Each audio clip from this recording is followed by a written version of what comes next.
let the record show that I have all 5 magistrates in attendance. 1, 2, 3 and a half, 4 and a half, 5. Okay. First order of business would be the minutes. Minutes from the May 5th meeting. This was mailed to you guys, I believe.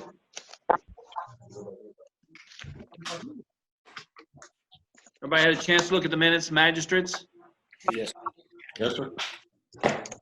I did not see any corrections or changes. Did anybody see any corrections or changes? Otherwise, I would entertain a motion to approve the minutes. I'll make that motion. Motion by Keith Metcalf, A second. second by Jeff Lear. All approve, say aye. Now, is that both sets of minutes, the This- special meeting? And, this- Well, let me get this motion out of the way. Disapprove, motion carries. I don't, what a special meeting, that was last time, wasn't it, Keith? May the 5th? May 5th was a regular meeting. Oh, okay. Okay. Well, I got both of them. It might have been left in your box or something when we mailed the packet out. Oh, okay. Yeah, it's kind of hard when you guys don't come up and pick it up. Sometimes you have an accumulation, so we try to clean it out. Somebody's got a lot of background noise here. Mute your your system if you're not participating, please. Okay, thank you. I do have, excuse me, I have a public notice in mine also. It says May 19th. Well, that's for today. I'm getting ready to do that. Oh, I'm sorry. Okay. Yeah, no problem. Let's do the bills and transfers next. You guys received a list of bills and additional bills. Additional bills came in through email, I'm sure. On the regular bills list, you'll notice there's an expense for masks that we bought, distributed to the small business people. We are recouping that money. Those sales, about, I think out of 100,000 masks, the first week, 35,000 went out the door, approximately 35,000. So we're going to wait and see this week how it goes, and then maybe make some adjustments. Joe, thank you so much for everything you and your team have done to help distribute those. Been a big asset. There's on the road fund list, there's several roads being blacktopped: Wilkerson Road, Love Ridge, and there was some more from the last meeting. Jeff had some from last meeting, so I'm trying to get all those collected and turned into the state to get my money, our money back. Any specific question on the bills, guys? On the COVID-19 mask, 35,000. Did the city match that also? No, the city put up 60,000 for relief for the small business people. Gotcha. And then the mayor actually went out and raised about another, I think, 50 or 60,000 privately to go with that. So it was just kind of a team effort. You do this, I do that. And, Yeah, it just says county share, so I just curious. Okay. yeah, and again, we should get most of ours back, whereas the city's not going to get any of theirs back because they take in quite a bit more money on the occupational tax than we do. Yeah, their cash flow probably a little bit better. Questions? Otherwise, entertain a motion to approve the bills and transfers. I'll make the motion to approve the bills and the transfers. Bernard Ice made the first motion. I actually heard him this time. Hey. And Eric, would you second that? Second that by Eric. All approve, say aye. Disapprove? The motion will carry. Okay. We're going to move the agenda around a little bit, but first we're going to have a public hearing for the proposed use of the county road aid and the minerals tax money. Every year we advertise this by law, and every year I get no responses from the public ad that I do make. If there's anybody out there listening to this meeting today that would like to express, I have maybe one, it looks like maybe one person here I do not know of how to spend that money. I would entertain any suggestions. It basically has to be spent on roads. District 5, Judge. Yes. You don't count. You've had your hand out. All 5 of you guys have got your hand out today. No public comment, no written comments received. Then we will close the public hearing segment to satisfy the statute. Okay. We are going. I'm going to move the budget to the last item on our agenda today and go through the rest of the business here. The county budget amendment, our current budget amendment, and I'm going to ask Rhonda to come in and kind of give a little brief overview of that. Yes. I sent a memo with the budget amendment, but just to reiterate, the budget amendment is required whenever the county has new unbudgeted revenue that we anticipate that we will spend, or that we definitely will spend, or we anticipate that we might spend before the end of the year. So that's basically the reason for the amendment. We have gotten some grant monies and insurance proceeds through the year, excess fees from the county clerk. And so I just want to bring that money into the budget to spend the related expenses to those grants and insurance claims and any expenses that we might have between now and June 30. The best example of that would be the EMS grant that the federal government provided, $73,000. That was that was not anticipated to be revenue for us, and we expect to spend that before June 30th. That's the best example of what we're talking about here. Will that have to be spent strictly on health or EMS? On EMS. Right. Any other questions on the amendment? Otherwise, I'd entertain a motion to approve the approve for first reading, advertise for a second. I'll make a motion, Dean. Thanks, Jeff. Is there a second? I'll second that. Second by Gary. Further discussion? All approve, say aye. Aye. Disapprove? Motion will carry. Thank you all. Next would be health insurance renewals. This is probably one of the most unusual years you'll find in the history of the healthcare industry. The last 3 months, due to the COVID-19 experience, there have been very few claims made. On top of that, we had a good experience going before that. We were able to get a 15% reduction in premium, and wanted to pass along some of that savings on to the employees as well. I've given you guys a copy of those savings, I think per month. I think yours shows per month, and then maybe even per year. Does yours show per year? I can't remember what I sent out. Yeah. Okay, so the family guy that's kind of on a family plan right now, Raymond, will be saving $2,500 a year. That's not because Dean Watt's a good negotiator. That's not because of anything that I've done. It's because we've had a good experience. And on top of that, and part of, I do take a little credit for this, is reducing the out-of-pocket.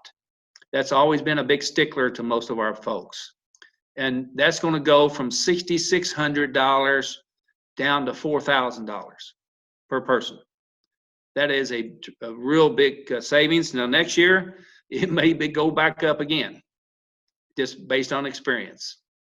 Does anybody have any questions on that? I've got one. And this still with Anthem too, by the way. Yes, Keith. I just got the one from KCO this morning. Uh-huh. I haven't had time to study it. You didn't go in detail, or they didn't go in detail with how much out of savings and how much out of pocket and all that. It's the same thing, Keith. Is it? Yeah.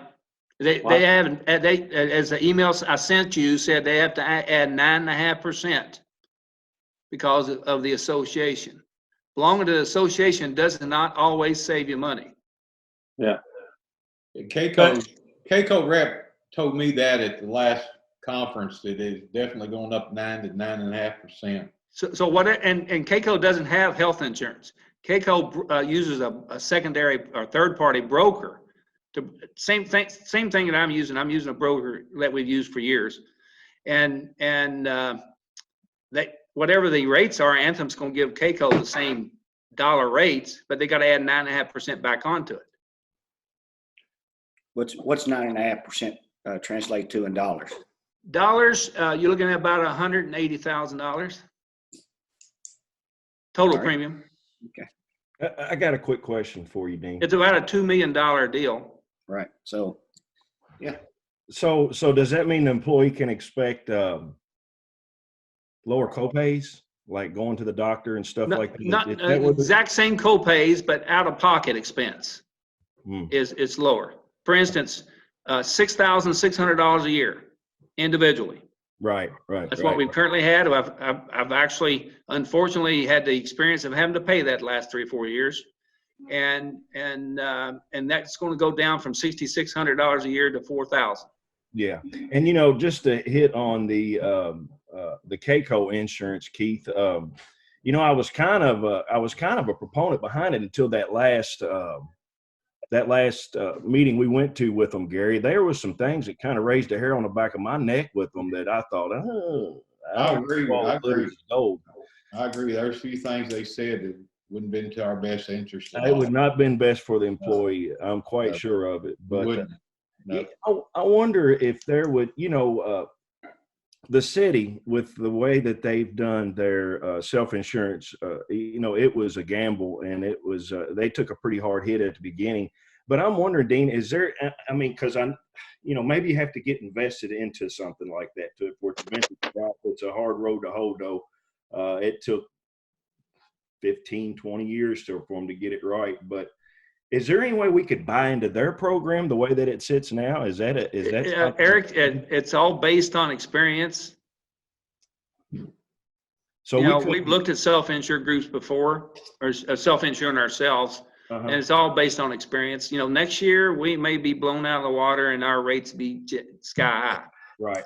So I don't. It's always been recommended from the court. I go back to Bernard, and even when Timmy Hutchins was magistrate. And other magistrates, the self-insured groups have not always been advantageous back then. Now, right. We can look at it in the future. So, specifically like Bardstown's, can we say we want to buy into your group? Can we join together with Bardstown, kind of a city county cooperative on health insurance? Yeah, may look at that down the road. They've got some fantastic, I know some of the guys that still work there. And hey, they may not want you, Eric. What's in it for them? Yeah, you're right. You got a good point. Yeah, but I can ask that next year. I don't think you'll find a better deal this year for our employees and the county as well. I agree. The only advantage that I could see for the city would be to spread the risk out amongst more people. Right. The larger your sample, the more power you have. But sure.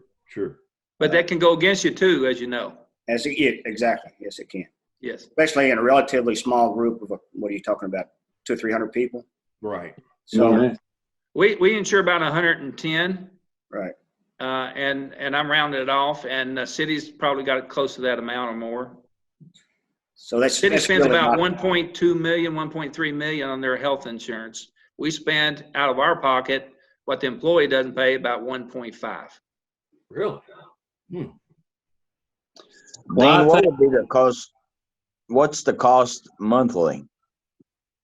It's on there, Raymond. Yeah, I can't find it. You talking about total cost, Raymond? It's No, like the monthly payment that the guys would get. Okay, Yeah, the for a monthly family. monthly payments for the employee on the renewed plan would be $125 a month for the single policy, $264 for the employee and spouse. Employee child would be $226, and families $402. That was $600. That was $613, $14 before. Okay. That's a win-win, buddy. Amen.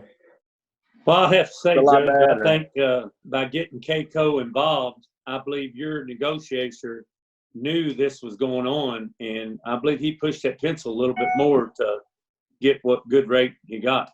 But Anthem was going to give Keiko the same rate. Whether Health insurance, you have to do that. You can discount your commission a little bit, but the rates have to be the rates. That's where they say. But good point. I didn't think about that, Keith. I think it helped. I mean, It don't hurt. And by the way, they're going to quote us on our general liability and workman's comp too. okay. Keiko is. A One physical. thing I liked about the KCO insurance was the telecommunication doctor. You know, Well, they got that. Every insurance policy's got that if you just want to add it. how much is that? It usually comes with the program. How So come it don't come with ours? Nobody's does. asked for it. It does come with ours, Keith. My doctor in Yeah. Louisville offers. You have to go on it yourself. You have to go to your Yeah. specific doctor. They can set you up on telehealth. I mean, Is that just because of COVID-19, though, Eric? Or they're making it permanent now. Yeah, that's what initiated it. Yes. I like Actually, that. Bluegrass before gave you a nurse's number. You could call them 24/7, a nurse practitioner. You could call them 24/7. I bet you Anthem's got it. You know, I just never did look at that as a requirement. Can you? Okay, guys. Can you check on that, see if they will? Yeah, I'll check and see if that's available. Let you know. Entertain a motion to renew the health insurance as presented. I'll make the motion. Motion's been made by Eric. Is there a second? Second. Bernard, second, I think. Was that you, Jeff? Yeah. Okay, Jeff, second. All approved, say aye.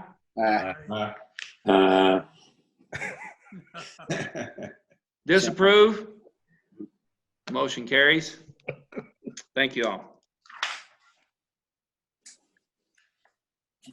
I've never seen anybody get a 15% discount on something and ask so many questions. That's called politics, isn't it, guys? Yeah, you got to watch them numbers. You know how it is. Some things are too good to be true, too. You got it, Keith. That's true. Jeanette, can you tell us a little bit about your election, if you don't mind? And then maybe just tell us about the site and how we're gonna get our ballots. Okay. Per the executive order received from the governor and the secretary of state, as I've told you all in the last meeting, I'm asking the county clerks to decrease the polling location. We've got with the state board of elections, and they have approved our plan for having the one polling location for the June 23rd primary only. This location will be at the Nelson County Fairgrounds. It doesn't matter where you live in the county, you will be allowed to vote there. This location will allow us to have a drive-through on one side and a walk-in on the other side. We do recommend you use social distancing when you are at the polls. The state has made arrangements with the National Guard to step in and help us with this election. Our local county board has asked them to be available at the fairgrounds on election day to assist us where we see needed. We will have several voting machines available to take care of the high volume expected. Ink pens will be supplied by the state along with the personal protection equipment. The ink pens you'll take as you're leaving. We will not reuse those. We are recommending that the voters wear the mask when they're there to vote. Yes, options to vote. Number one option, voters will receive postcards from the State Board of Elections with instructions on requesting a ballot through a secured portal. If you choose to use this portal, we will send your ballot by mail. You will then complete your ballot and mail back to the office in the prepaid postage envelope or use the new drop box in the front of the building. You do not have to use the portal. I understand there's voters who do not use computers and hate technology. You will still be able to call or email my office to request a ballot.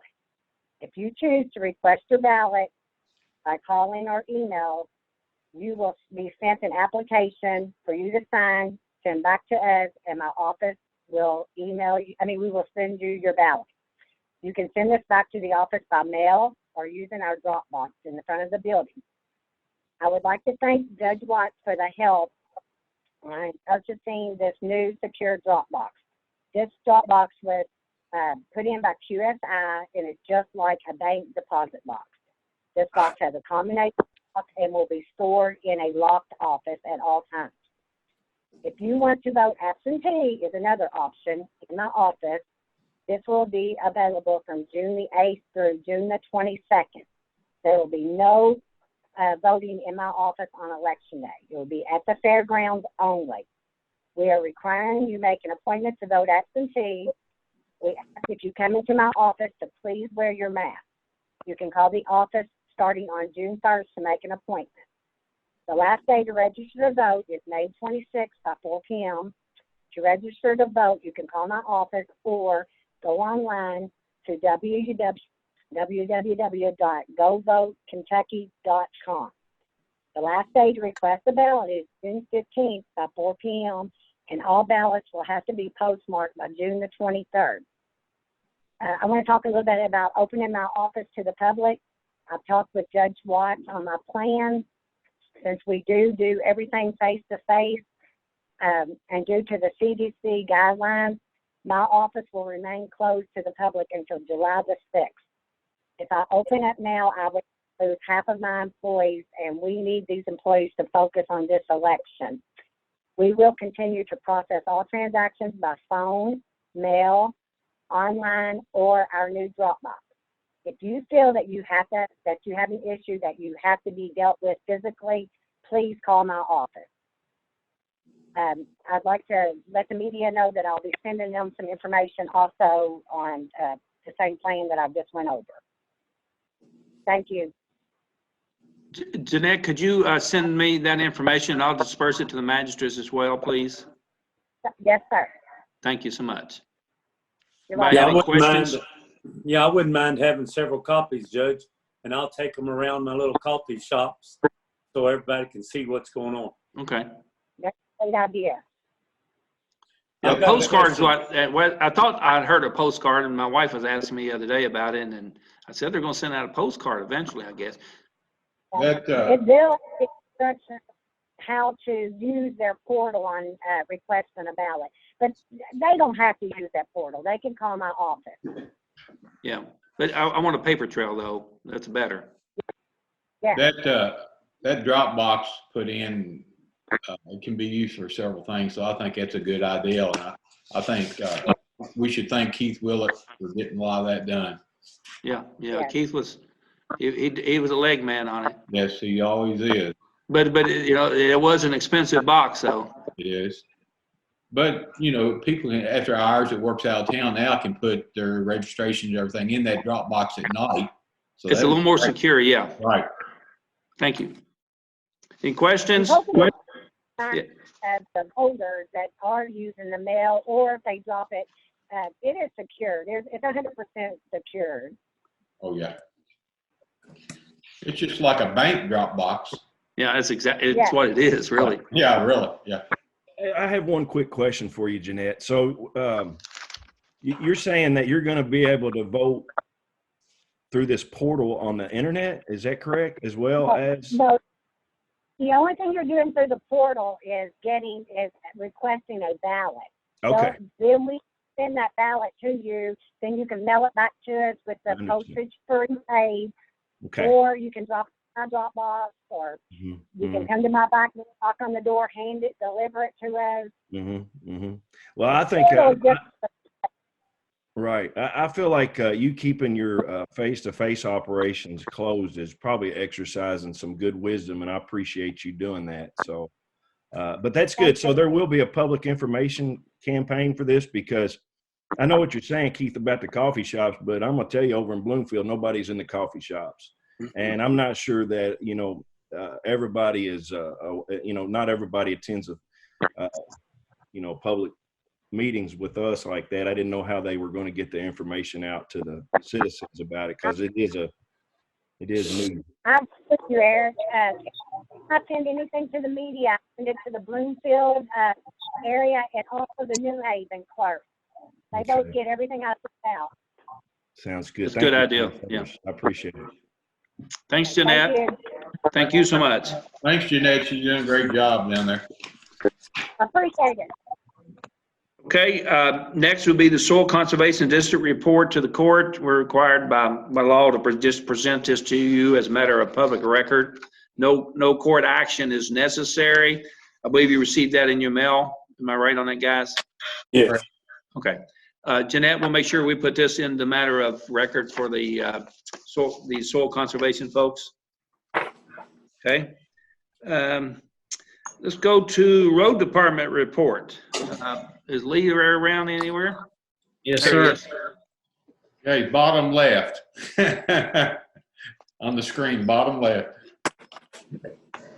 We finished chip sealing T. Bradley Road, and we're currently chip sealing Ethel Smith Road.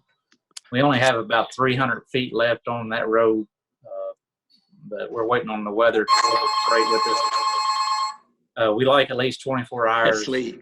It's not me. At least like 24 hours of drying time before it rains. During the last couple of weeks, we haven't had that window of opportunity. So as soon as we can get some dry time, we're going to finish up Ethel Smith. Currently having both crews replace some culverts. We replaced some culverts on Eddie Miles Road and Murray's Run Road, and Walter Hall Road as well. We're currently working on Samuel's Church Road and Woodlawn Road.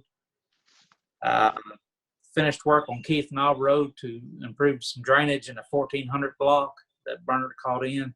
We did get that finished yesterday. We had some shoulder erosion issues on Plum Run, around the 8,000 area of Plum Run Road. The road's right next to a creek in this area, and the creek's washing into the shoulder. So we installed 6 scabion baskets to stabilize that area. It looks pretty good through there. We did get the water line relocated on Whitesides Road for that project to install that box culvert. And we also removed 3 dead ash trees. There was 2 on Plum Run Road and 1 on Irish Ridge Road, and we got all that cleaned up. And last, our mowing crew, it's currently in District 1 in the New Hope area. So we have finished District 5 and District 2 for the first round. That's it. Thank you, Lee. Brad? I want you to Yeah, come we need to cover for Whiteside Road, guys. You guys got the summary of the bids that we had at the last meeting. The low apparent bidder is Todd Johnson Contracting. I think Todd's with us today. Oh, I listening. see that now. Yeah. Yeah, that's a forewarning for everybody. So we haven't worked with Todd Johnson Contracting, so I asked those guys for some references.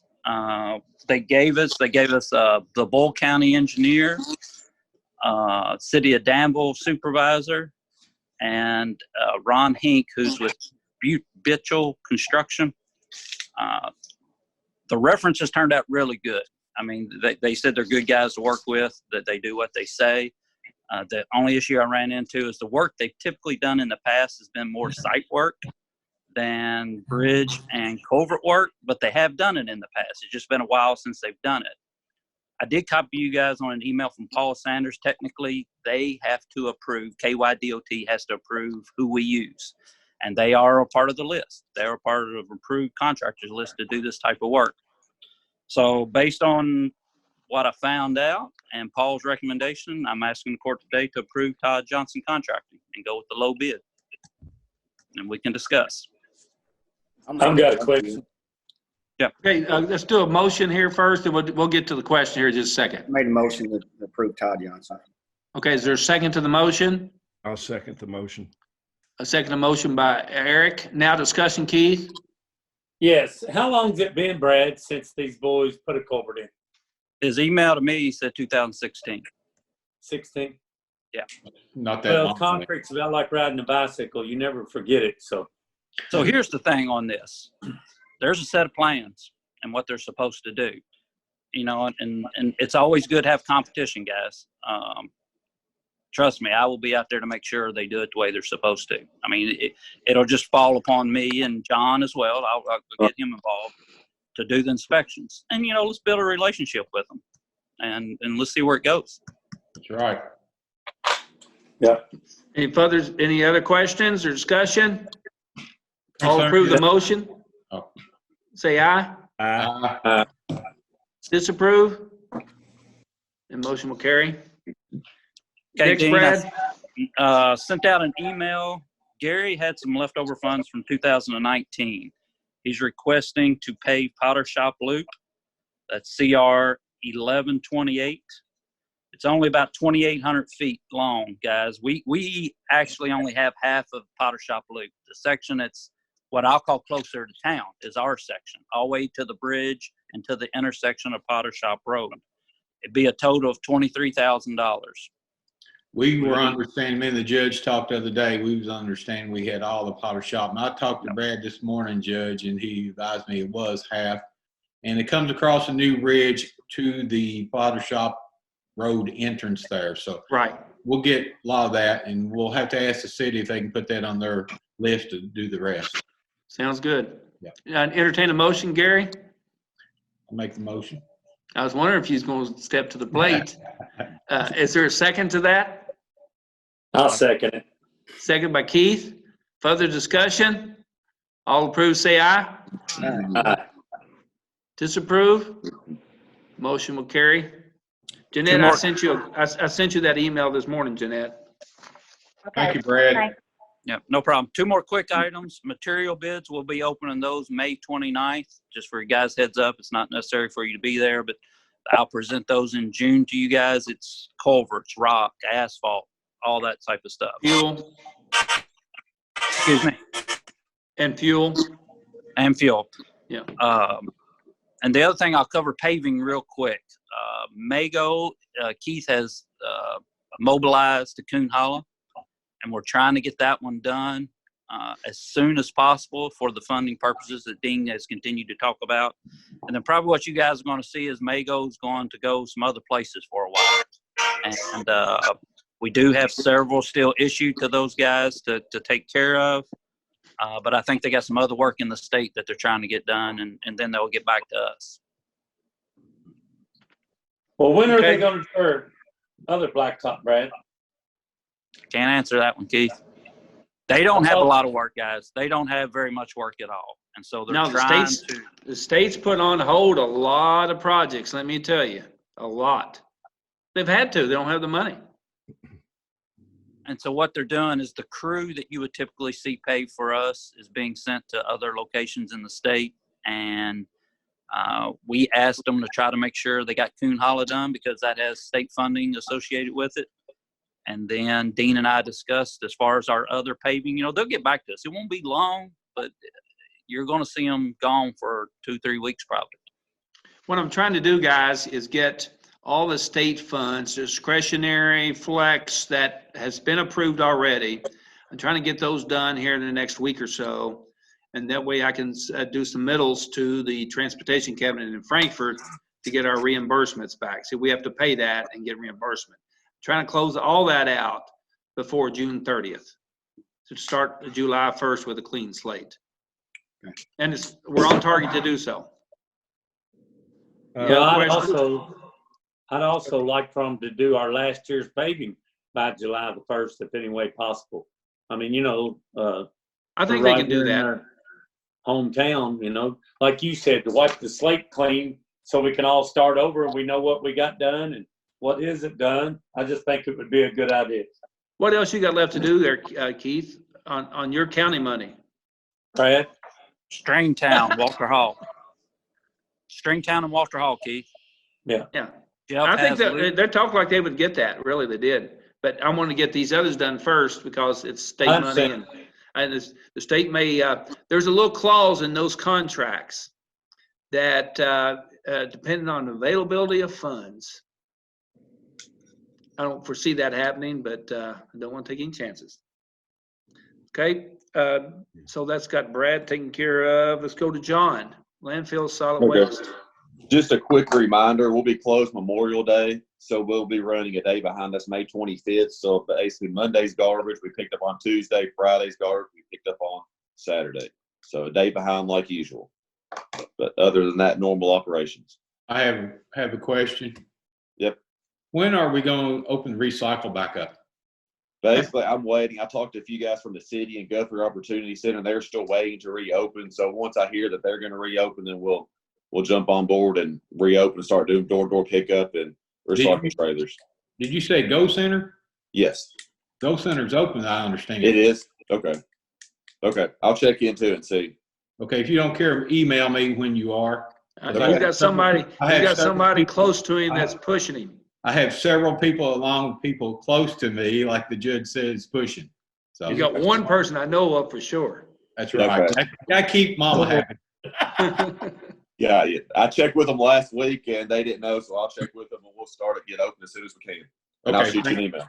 Thank you. I'm not sure, Gary, but I think initially it was the cardboard and stuff for downtown and the businesses that are getting ready to reopen. So I'm sure there's a pretty close to starting anyway. Okay. Thank you all. Can I go back? Yes. Can I go back to the road department? Yes, please.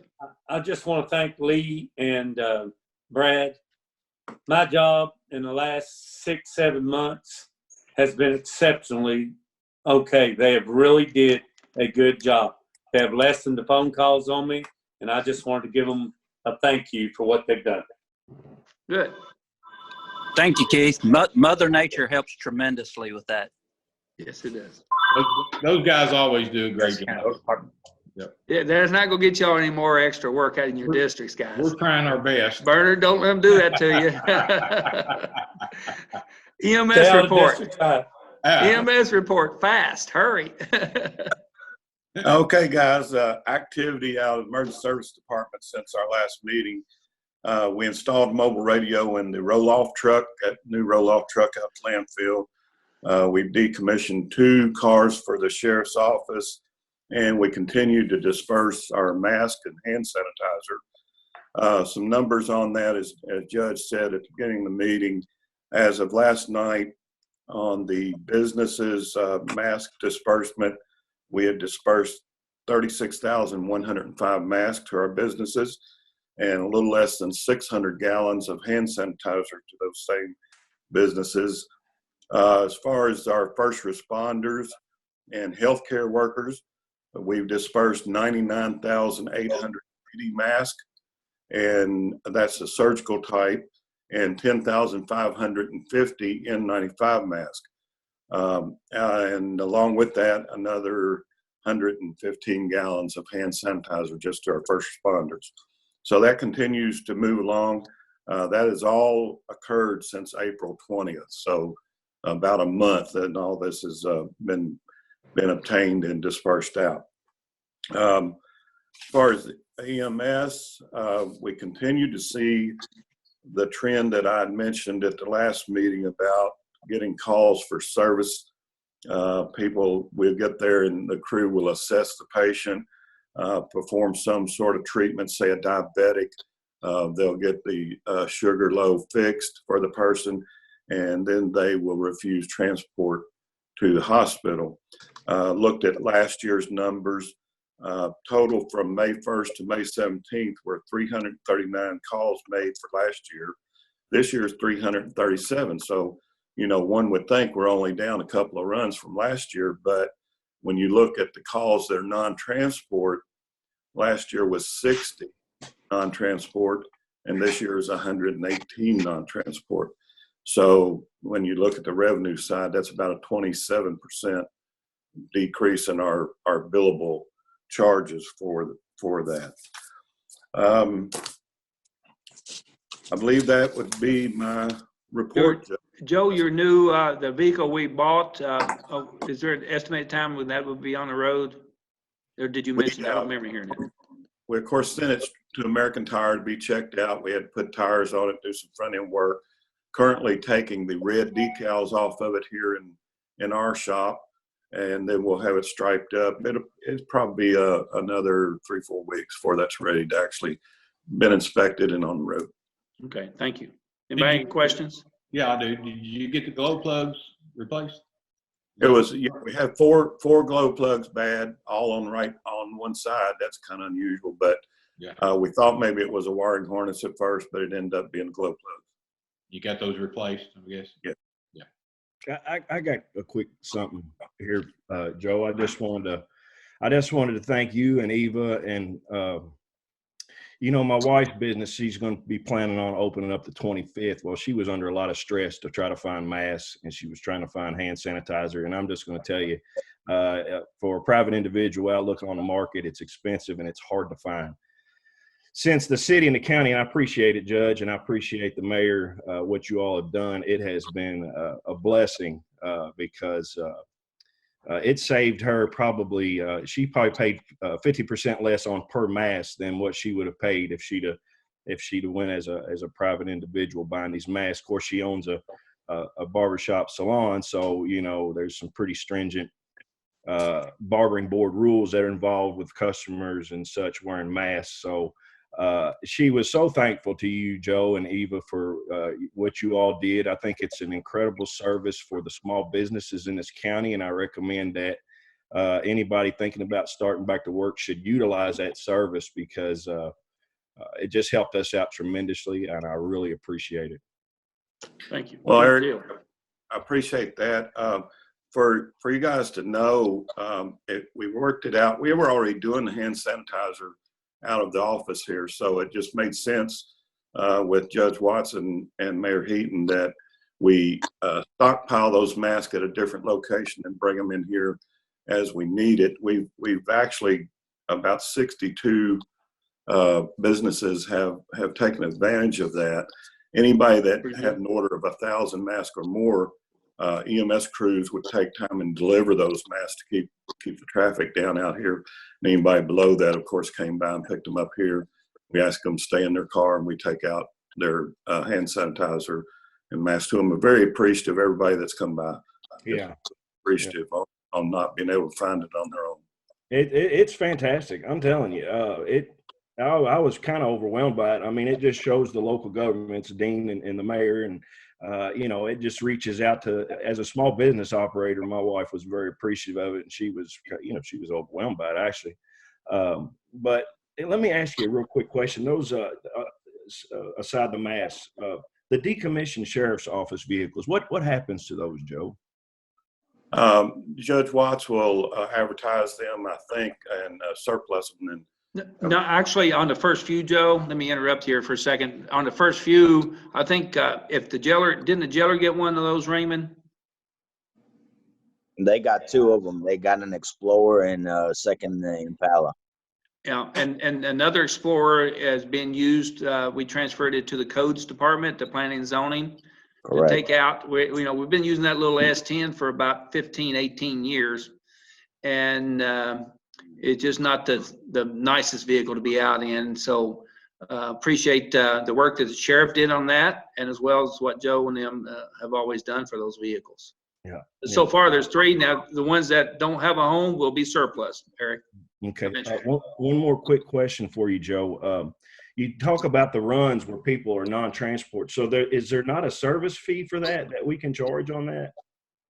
Because, I mean, like, even an electrician, if he comes to your house and has to flip a breaker, you're getting a $50 charge, whether he's got to change that breaker or he's got to run you a new service. So I'm just wondering, why wouldn't there be a charge for a run? Is that not something that's possible?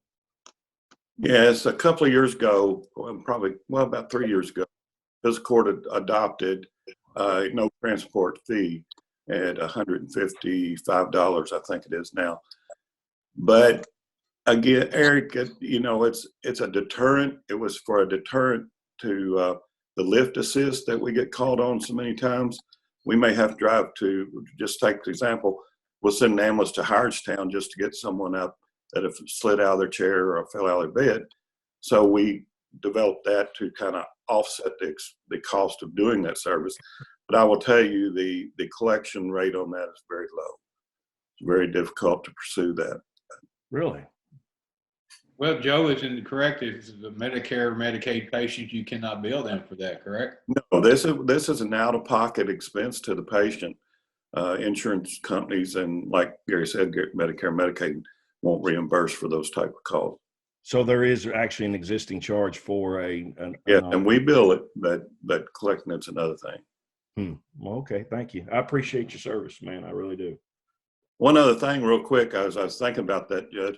I'm on conference calls usually every day, as a lot of you all are. But one of our conference calls is with Lincoln Trail region. We compare notes Monday, Wednesday, and Friday of things that are going on and what our needs are. And it was interesting yesterday on our conference call, the emergency management director in Hardin County didn't know I was on the call and kind of was giving me down the road a little bit because he had heard that Nelson County's giving out masks to businesses and hand sanitizer, and some of his businesses are hitting him up in Hardin County as to why they're not helping them out over there. So that was pretty cute. Yeah. Well, you know, Marion County was doing a similar thing, Joe. Are they? Yeah, they were, and had one of my magistrates call me about it or text me about it, and I won't call his name. But he lives in the south end of the county. Call him a number 5.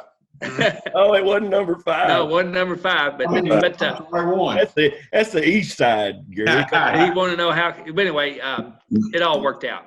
Also, while you're on that subject, Joe, I just got email from Sarah Joe this morning. They've got a supply of cloth masks that they're going to distribute to the counties. I put in for some for our employees to use. That way they're reusable, rewashable, and so forth. They'll have their own. We've got some already, but you know, this will be over a period of time. So we did take some of those and should get those, I think, today sometime. Right. Okay. Thank you all. Hey, jail Judge. report. Yes, Hey, I'm sorry. Judge, real quick. It is National EMS Week. Like to acknowledge Joe and his crew for the excellent work, not only outside the box, but what they're doing with the COVID-19 and the excellent work that they're doing. Thank you. Right. Thank you. Ditto. Buck, there you are. Yeah, you're on there. Buck, you want to give your report?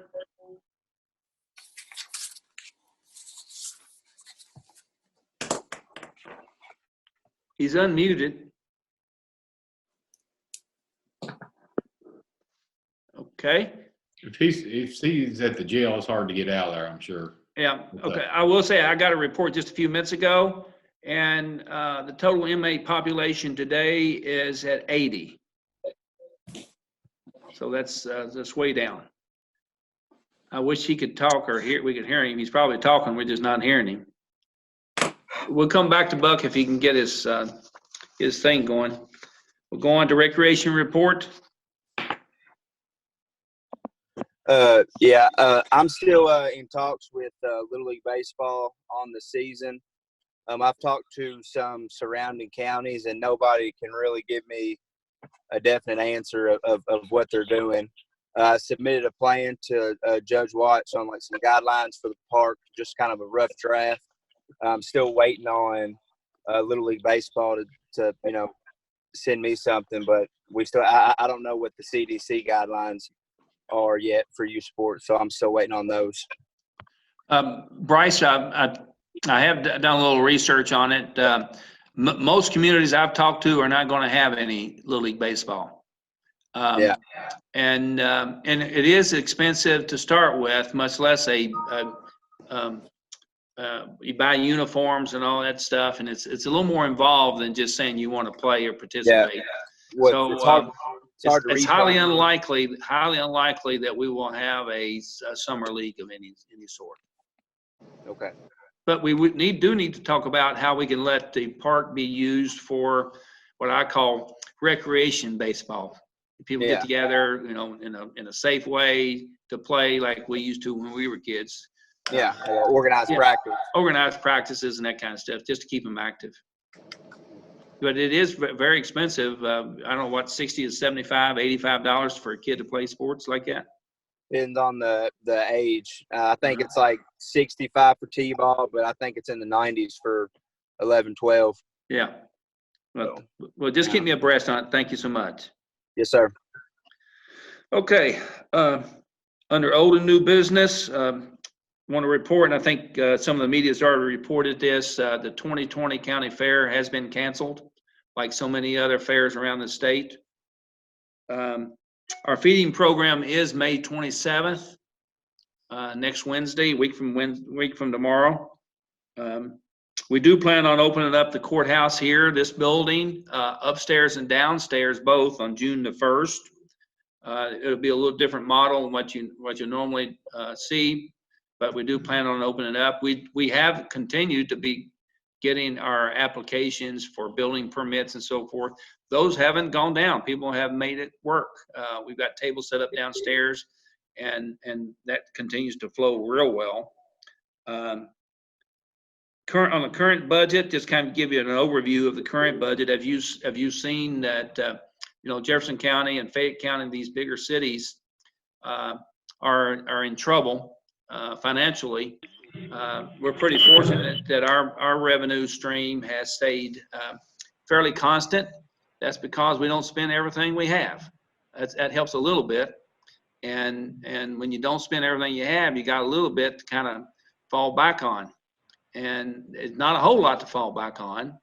And you saw what Lowell were down, they're talking about borrowing $140 to $200 million. Our occupational tax is low enough that we've gotten a big majority of it. We're within $28,000 of having our full year's budgeted amount. So that's good news for us. The only fund that has been affected this fiscal year is the transportation money, the county road aid money. There's about a $170,000 check we're not going to get, and we'll have to adjust that a little bit. But just kind of want to give you an update where we are. Anybody got any questions on the current budget year before we go in later in a few minutes into the new budget year? Okay. And there was some discussion before the court meeting started today about the Stephen Foster Drama Association and cancellation of the show. I was in conversation yesterday with Johnny down at the drama. They're looking at somewhere along the line when you can go 50 or more. There might be a way to get a couple of shows in. Still looking at that option. Still open for discussion. Can they do it safely? Can they make it work? And ticket sales to make it work. And there's been a couple of other entities talk about leasing or putting on a show and paying the drama a few dollars for doing so. But we'll see how that goes. I'll keep you guys informed on that. Monday is a holiday, as we pointed out earlier. Not only is it a holiday, it's a super good day for Dean Watts because he gets a haircut. 9 o'clock Monday morning. The barber is working on a holiday. He says he's been bored and ready to come back to work. Okay, any other things before we move into the budget process? I'm just going to throw this in there real quick since it's that's we're going to finish up after the budget. But talking about going back to that barber, I just want to put out there to all the fiscal court members and anybody that wants to do it, they should go on and get that COVID test because the governor's requesting that we can get just because you got one, Eric. Yeah. So I've took the test and I'm negative, and I'm gonna put it out there for each one of you all. I'm going. Go do your public service, get your little test, and that way we can mitigate and hopefully we can keep this economy back open. I think I'm sending you a video, Keith. I think Bernard's got his. Did Bernard get his? Yes. It's pleasant, wasn't it, Bernard? Negative. Good deal. I think they're coming out of that COVID test tracing. That's where everybody needs to go to see if they have the antibodies to help the people sick. But there's a lot of people that have that and they're they don't show any symptoms. So it makes sense. So don't try to get out of it, Gary. Hey, no problem. Hey, I can make it. I can do it. I'm gonna send you my video. It's really ugly. It's ugly. Okay.